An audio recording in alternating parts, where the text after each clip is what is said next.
pemirsa dimanapun Anda berada, ada orang yang mempersoalkan itu semacam ini. Bagaimana kami tidak punya praduga buruk? Karena ternyata pada kenyataannya, faktanya memang terjadi perbuatan-perbuatan yang dicurigainya. Kalau kita tidak punya kecurigaan yang semacam itu, maka kita bisa jadi akan jatuh pada akibat yang dari lantaran kita tidak berhati-hati dan tidak punya praduga yang semacam itu. Nah, saya ingin mengatakan berhati-hati dengan praduga itu tidak sama. Orang yang punya praduga itu dia punya asumsi, sudah punya pendapat tentang barang yang ada dalam penglihatan atau dalam genggamannya. Tetapi orang yang berhati-hati dia belum sampai kepada asumsi dalam sebuah penilaian. Berhati-hati, ikhtiyat di dalam bahasa agama sesuatu yang diminta. Tetapi kita berprasangka terlebih kepada prasangka yang buruk itu sesuatu yang tidak boleh dibenarkan. Lalu bagaimanakah caranya kita supaya menghindar? Supaya kita tidak terkena pada prasangka-prasangka ini? Maka yang pertama ada satu kisah yang bisa kita jadikan pedoman. Imam Ibnu Katsir di dalam tafsirnya menjelaskan ada sebuah dialog yang menarik antara Sufyan bin Husain dengan Iyas bin Muawiyah. Iyas bin Muawiyah adalah seorang tokoh, seorang ulama besar. Ketika itu dia mendapati sahabatnya Sufyan bin Husain ini di hadapan dirinya menceritakan tentang kejelekan seseorang. Apa yang terjadi? Iyas bin Muawiyah dia diam. Dia terdiam, dilihatinya, dipandanginya, sahabatnya yang menceritakan tentang keburukan orang lain itu.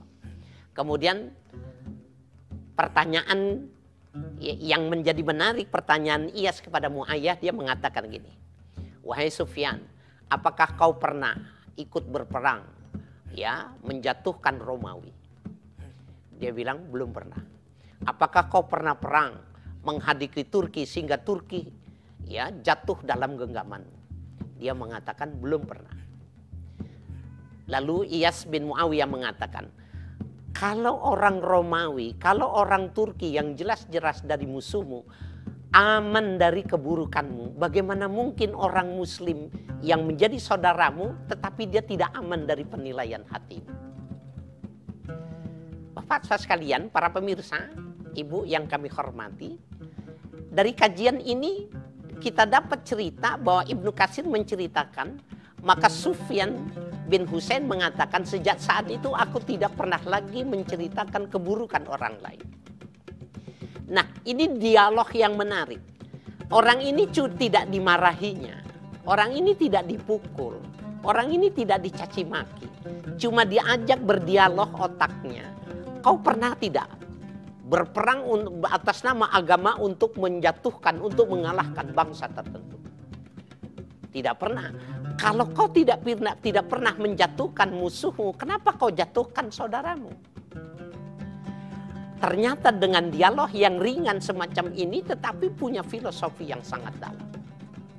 Subhanallah, walhamdulillahi wala ilaha illallah wallahu akbar.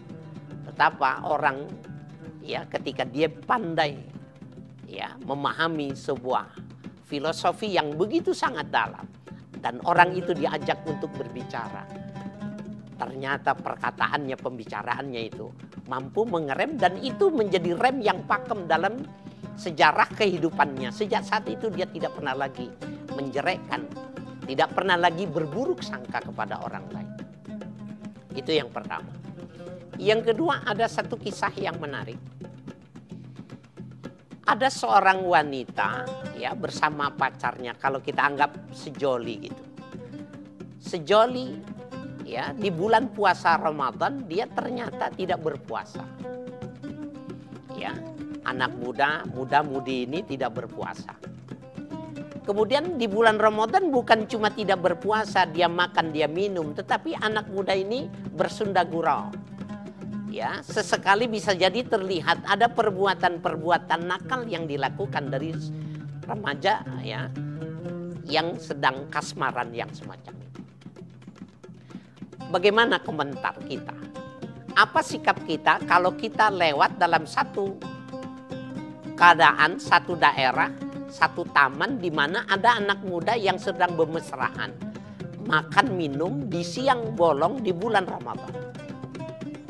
Subhanallah, bisa jadi ada orang marah dengan beraninya diparaninya dan dimaki orang itu karena tidak menghormati bulan Ramadan.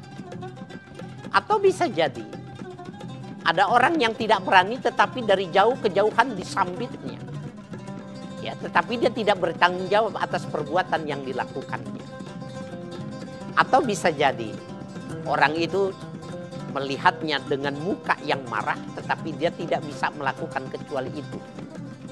Dan ada orang yang cuma membenci karena dia tidak bisa melakukan apa-apa dengan apa yang dia lihat.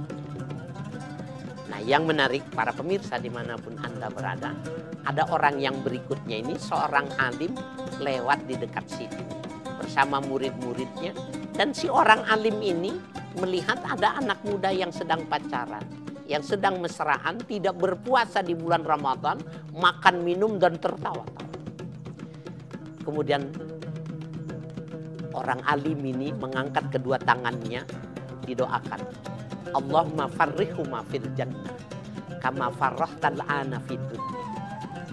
Ya Allah, berikanlah kebahagiaan dua sejoli yang sedang berbahagia itu nanti di dalam sorga, sebagaimana hari ini sedang kau berikan kebahagiaan kepadanya. Apa komentar pemirsa? Bagaimana perasaan bapak ibu-ibu yang melihat ada orang yang dikatakan semacam ini tetapi didoakan supaya masuk surga, supaya berbahagia. Jangankan para pemirsa bapak ibu sekalian, murid-murid yang ikut bersama kiai ini pun tidak mau mengaminkan. Karena murid-muridnya mengatakan, oh guru kenapa didoakan orang-orang yang jelas-jelas salah. Di bulan Ramadan tidak berpuasa, makan minum, bercengkerama, bermesraan, tetapi didoakan masuk surga. Subhanallah.